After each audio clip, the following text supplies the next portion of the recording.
संगीत में समय की सबसे छोटी इकाई को मात्रा कहते हैं। मात्राओं के समूह को भारतीय संगीत में ताल कहते हैं। हर ताल कुछ निश्चित संख्या के अंकों यानी नंबर्स से बनी होती है।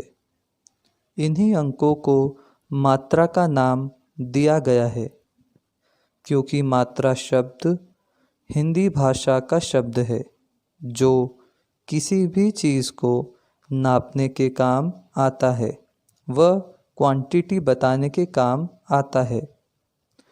ताल में यही मात्रा शब्द ताल की लंबाई का अनुमान लगाने के काम आता है। अगर हम बात करें तालों की लंबाई की, तो यहाँ हम पाएंगे कि हर ताल का अपना एक अलग स्ट्रक्चर है, अपना एक ढांचा है। जैसे कि 3 ताल 16 मात्रा, 1 ताल 12 मात्रा, धमार ताल 14 मात्रा, ऐसी ही कई बड़ी और छोटी तालें होती हैं जिसे हम मात्राओं की संख्या के द्वारा पहचान सकते हैं। प्रत्येक ताल को सूचित करने के लिए मात्रा, विभाग, ताली व खाली का प्रयोग किया जाता है। मात्रा संगीत में सबसे छोटी इकाई को मात्रा कहते हैं। विभाग प्रत्येक ताल में उसकी निर्धारित मात्राओं को कुछ हिस्सों में बांट दिया जाता है, जो कि विभाग कहलाता है। ताली व खाली प्रत्येक ताल में विभागों को सूचित करने के लिए ताली व खाली का प्रयोग किया जाता है, जिससे ताल की गति सभी को स्पष्ट रूप से मालूम पड़ती रहती है। जब ताली बजाकर विभागांतर सूचित किया जाता है, तब उस क्रिया को ताली कहा जाता है, और जब ताली न बजाकर केवल हाथों के इशारे से विभाग का बदलना दिखाया जाए तो उसे खाली कहते हैं। प्राचीन काल में इन्हें ही क्रमशः सशब्द क्रिया और निशब्द क्रिया कहा जाता था। आज हम 3 ताल जो कि 16 मात्रा की होती है, उसे विभाग व ताली खाली के माध्यम से हाथों व पैरों से लगाना सीखेंगे। नमस्कार। तो चलिए सीखते हैं 3 ताल को हाथों पर लगाना। 3 ताल को हाथों पर लगाना बेहद ही आसान है, लेकिन हम उससे पहले 3 ताल के स्ट्रक्चर के बारे में जान लेते हैं। ठीक है, तो 3 ताल का स्ट्रक्चर किस प्रकार है।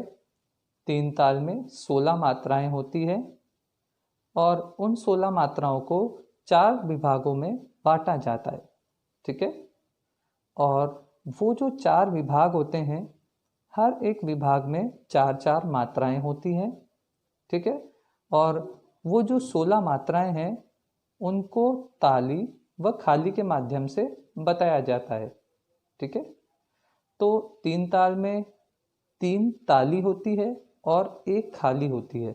ठीक है, वो कैसे होती है ये मैं आपको आज बताऊंगा। ठीक है, तो ध्यान से अब मैं जो करने वाला हूँ उसे आप ध्यान से देखिए। ठीक है, लेकिन उससे पहले मैं आपको एक और बात बता दूँ। 3 ताल की जो मात्राएं हैं उसके नाम मैं आपको बता देता हूँ। 3 ताल की जो 16 मात्राएं हैं उनके नाम हैं धा, धिन, धिन, धा, धा, धिन, धिन, धा, धा, तिन, तिन, ता, ता, धिन, धिन, धा। ये 16 मात्राएं हैं। ठीक है, अब ये जो 16 मात्राएं हैं, अब हम इसे हाथों के माध्यम से कैसे लगाते हैं, अब इन हाथों के माध्यम से अब मैं आपको लगा के बताऊंगा। ठीक है, ध्यान से देखिए। देखिए, ये हमने लगाई ताली। ठीक है, ये है हमारी पहली मात्रा धा। ठीक है, और ये हमारी जो तर्जनी उंगली है, इसे हम यहाँ पे अपने जो हाथ है उसके ऊपर ऐसे रखेंगे। ये है हमारी दूसरी मात्रा धिन। ठीक है, ये हमारी मध्यमा उंगली है, इसे हम हाथ पे ऐसे रखेंगे। ठीक है, ये हमारी तीसरी मात्रा जो कि धिन है। ठीक है, ये है हमारी अनामिका उंगली। जब हम उसको हाथों पर ऐसे रखेंगे तो ये है हमारी धा, मतलब चौथी मात्रा। ठीक है, तो अब हम इसको एक साथ देखते हैं। धा, धिन, धिन, धा। अब हम अगर इसको नंबर्स में अगर काउंट करेंगे तो कैसे होगा, ध्यान से देखिए। 1, 2, 3, 4। ठीक है, तो ये हमारा एक विभाग हुआ। ठीक है, 4 मात्राओं का एक विभाग हुआ। ठीक है, अब आगे बढ़ते हैं। सेम, ध्यान से देखिएगा। धा, धिन, धिन, धा। मतलब सेम मतलब क्या, कि हमने जो शुरू में 4 मात्राएं दिखाई थी वैसे ही हम अगली 4 मात्राओं को दिखा रहे हैं और उनके नाम भी सेम है। जैसे शुरू की 4 मात्रा क्या थी, धा, धिन, धिन, धा। ठीक है, और उसके बाद वाली जो 4 मात्राएं वो कैसी है, सेम, ताली बजा के और 3 मात्राओं को दिखा रहे हैं हम। कैसे, ध्यान से देखिएगा। धा, धिन, धिन, धा, धा, धिन, धिन, धा।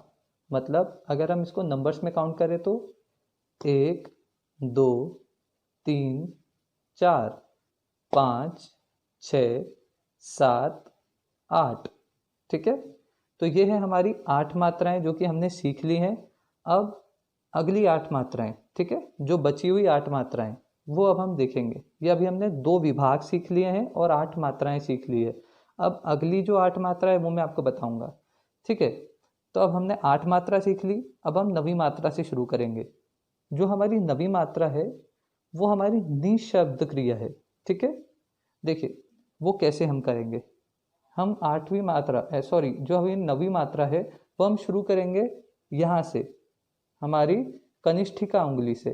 ठीक है, देखिए 9। ठीक है, ऐसे ही हम रखेंगे नॉर्मल। 9, 10, 11, 12।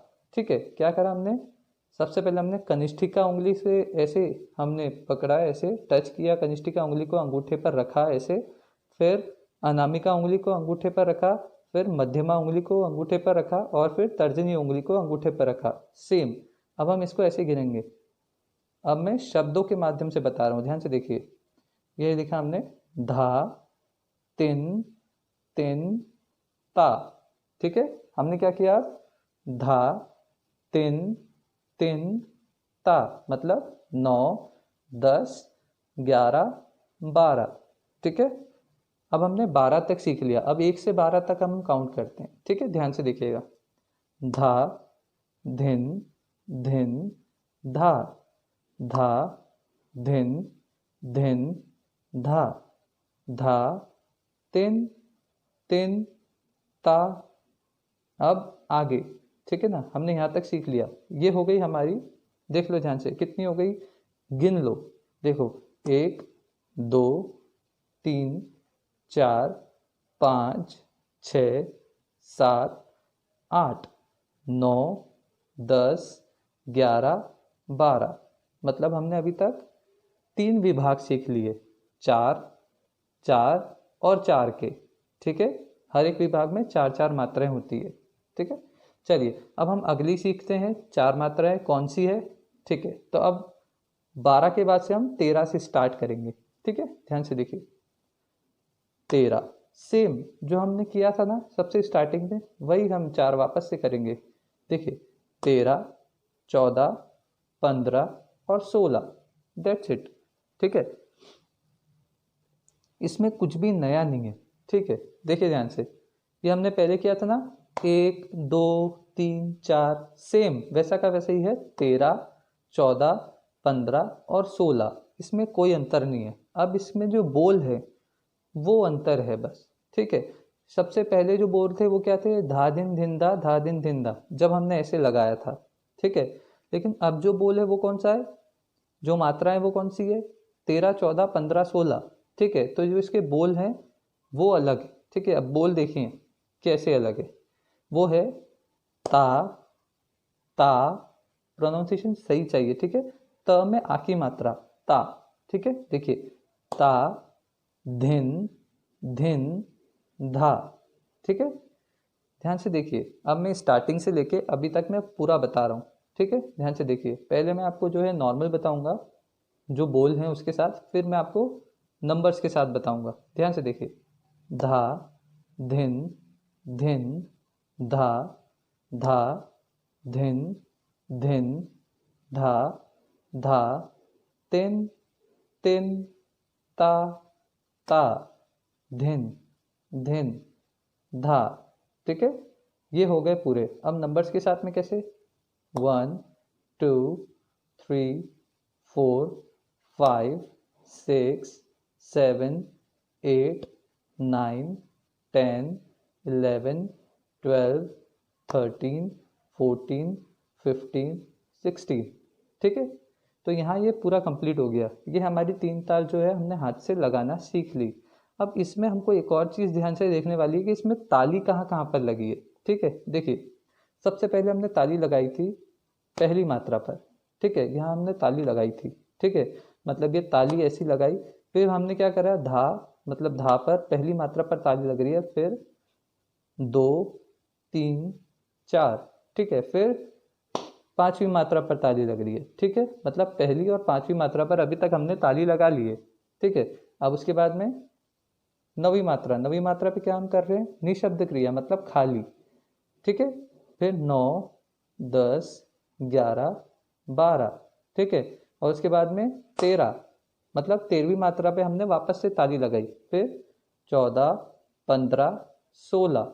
ठीक है, मतलब हमने पहली, पांचवी और 13वीं मात्रा पर, ठीक है, ताली लगाई है। और नवी मात्रा जो कि निशब्द क्रिया थी उस पर हमने खाली दर्शाई है। ठीक है, तो ये था आज का जो कि हमने सीखा है। ठीक है, हमने आज 3 ताल को पूरा स्ट्रक्चर के साथ में, हमने उसका पूरा डिस्क्रिप्शन के साथ में जो है 3 ताल को लगाना सीख लिया है। अब हम सीखेंगे 3 ताल के पैर लगाना। ठीक है, तो अब हम आगे देखेंगे 3 ताल के पैर कैसे लगाना है। यह वीडियो काफ़ी लंबा हो गया है, तो हम 3 ताल के पैर चलाना अगली वीडियो में सीखेंगे। धन्यवाद।